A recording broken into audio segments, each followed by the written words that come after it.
Dacă ați locuit cel puțin o zi între 15 martie și 30 iunie la adresa la care aveți înregistrat domiciliul, dacă pe contractul de energie apare unul dintre membrii familiei dumneavoastră, dacă toți membrii familiei noastre care lucrează legal câștigă mai puțin de 110.000 de euro brut pe an, asta aveți de făcut. Exact ceea ce eu v-am spus mai înainte.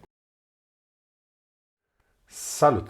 Sunt Rareș din Viena și în acest filmuleț, sper să fie scurt, am să vă arăt și am să vă explic, dar am să vă arăt pentru că am aici o cameră care ne ajută să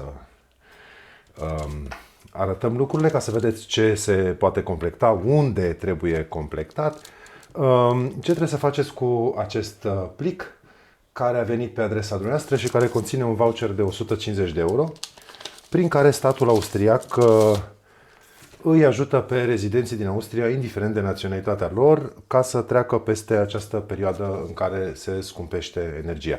În interiorul plicului sunt trei chestii.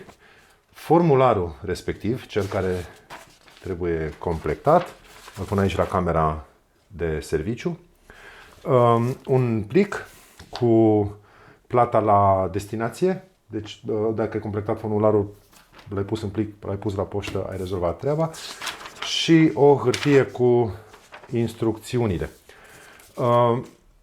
Pe scurt și rapid, în formular sunt precomplectate niște chestii aici și apoi apare o chestie precomplectată la care, atenție mare, vă rog frumos, nu o trimiteți așa, trebuie să complectați mai departe, în zona asta de aici, da? Va trebui să complectați țal-punct. Ce este acest țal-punct? Habar nu aveam, am crezut că e vorba despre indicele de contoar, dar acela este țal-număr. Și în hârtia cu explicații despre acest țal-punct spune că îl găsim pe factura de curent, pe care eu o am în format electronic. Prin urmare, o să fie foarte ușor să o pun aici pe ecran ca să o vedeți și dumneavoastră. Și după cum vedeți, în factură apare numele ștorniferantului, cel care trebuie trecut în acest câmp de aici, unde scrie ștorniferant. Deci aici veți scrie, în cazul meu este Vien Energii.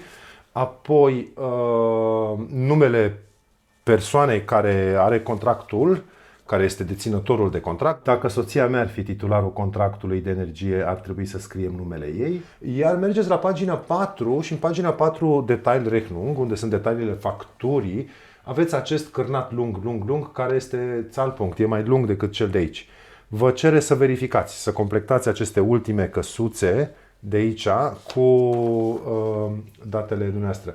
Nu luați țal numărul, nu luați ăla de pe contoar, nu are rost să ieșiți afară. Este vorba de identitatea contoarului ca ei să vă găsească.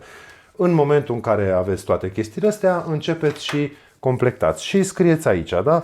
Începem cu Nachname, este numele dumneavoastră de familie, apoi avem Vorname, este numele dumneavoastră mic, scrieți cu majuscule, litere mari, exact ca în factură, apoi avem furnizorul de energie, Stromlieferant, pe care îl copiați exact cum este scris în factura dumneavoastră. Așa, telefon numărul meu îl dau, la fel și ziua nașterii și la fel ca e-mail adrese, până la urmă ei îmi dau mie niște bani și statul austriac, dacă vrea, poate găsi oricând numărul meu de telefon, data nașterii și toate celelalte. Eu ajut un funcționar public ca să-și facă treaba cât mai repede și mai ușor.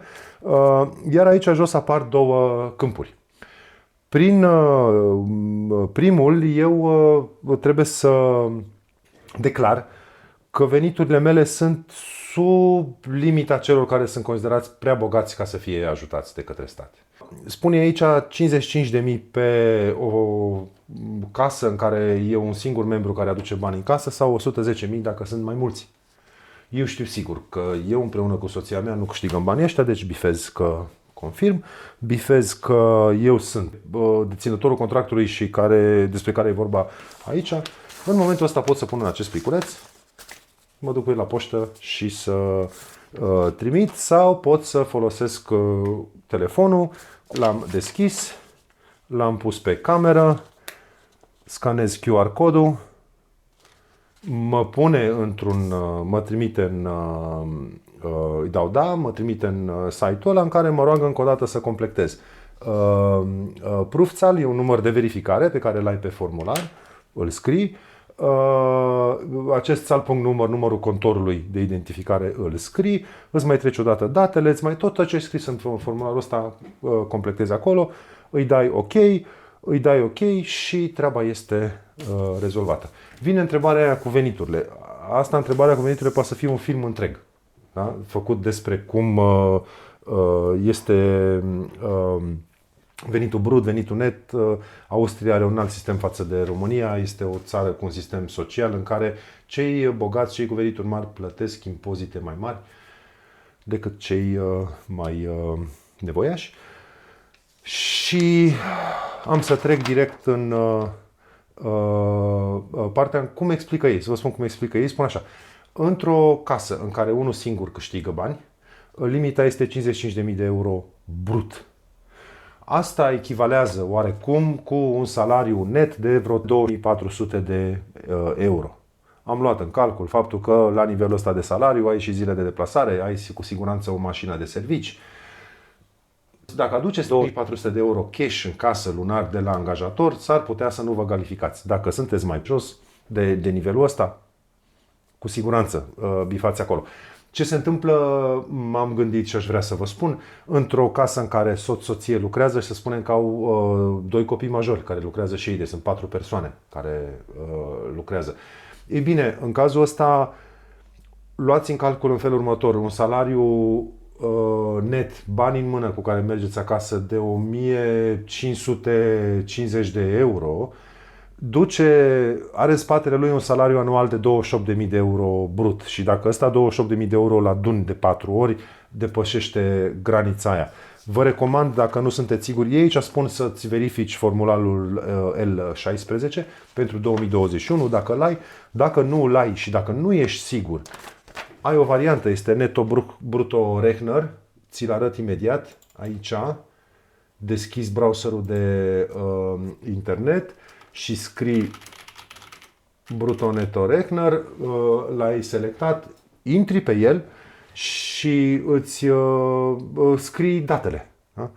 Dacă ai un salariu foarte mare, cu siguranță știi și ce să scrii aici. Dacă ai un salariu foarte mic, probabil că nu te interesează, cu siguranță ești sub acea limită. Dacă totuși ai întrebări, îți recomand cu căldură să consulți un Steuerberater, un consultant de taxe. Sunt foarte mulți care vorbesc limba română. Eu am să pun o adresă aici în e-mail, fără niciun fel de obligație, fără niciun fel de interes. E o doamnă cu care am stat de vorbă, nici măcar nu mi-a luat bani, pentru că ea nu m-a ajutat cu nimic, dar m-a trimis la cineva care m-a rezolvat. Dar, repet, căutați pe internet, sunt destui Steuerberateri care vorbesc limba română.